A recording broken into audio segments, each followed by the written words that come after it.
The only thing that this has in common with this is the word vanilla. Vanilla Aura from Maison Asrar seems to be the latest propaganda piece in the perpetual tug of war between the dupe truthers and the dupe deniers. Believe me, this battle has played out ad nauseum. This is just the latest installment. The question is essentially whether this $35 fragrance can replicate a $700 fragrance. Here I have my decant of Vanille Planifolia because in what world am I going to spend $700 on a perfume?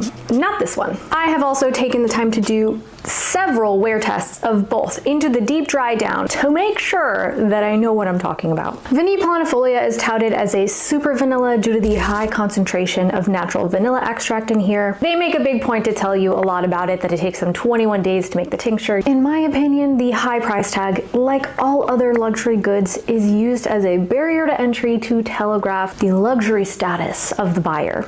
So using a $700 price tag as proof negative that a $35 dupe can't ever come close is really just a fallacy, because price is not really indicative of cost to manufacture or anything else other than the brand just wanted to charge you that amount of money. That being said, Vanilla Aura is not a dupe. I categorize a dupe as anything 80% the same or more. Vanilla Aura falls perhaps in the 40 to 50% range. It shares the same root beer drenched vanilla that Vanille Planifolia absolutely does have. To those lobbing, it smells like root beer to Vanilla Aura as an insult, I regret to inform you that Vanille Planifolia also has a root beer essence to it. Vanille Planifolia's greatest strength is that it's a simple vanilla. It's simple, it's spiced, it really doesn't serve much more purpose than to be a very rich, deep vanilla. And for many people, that's a plus. I see the pitchforks, I'm simplifying. I understand that it's more than vanilla, but you understand my point. Vanilla Aura, while it shares some of that similar like root beer vanilla-ness, differs in pretty much every other way. There's a strangely citrusy opening, which I wasn't really expecting, but looking at the notes, obviously it makes sense. I actually do happen to pick up on the chocolate accord that was put in here. I think that was added to kind of round out the fragrance, but what I'm actually getting in spades is sandalwood. There's a very interesting woody quality to Vanilla Aura's dry down that I'm not getting from Vanille Planifolia, either on the skin or on paper. The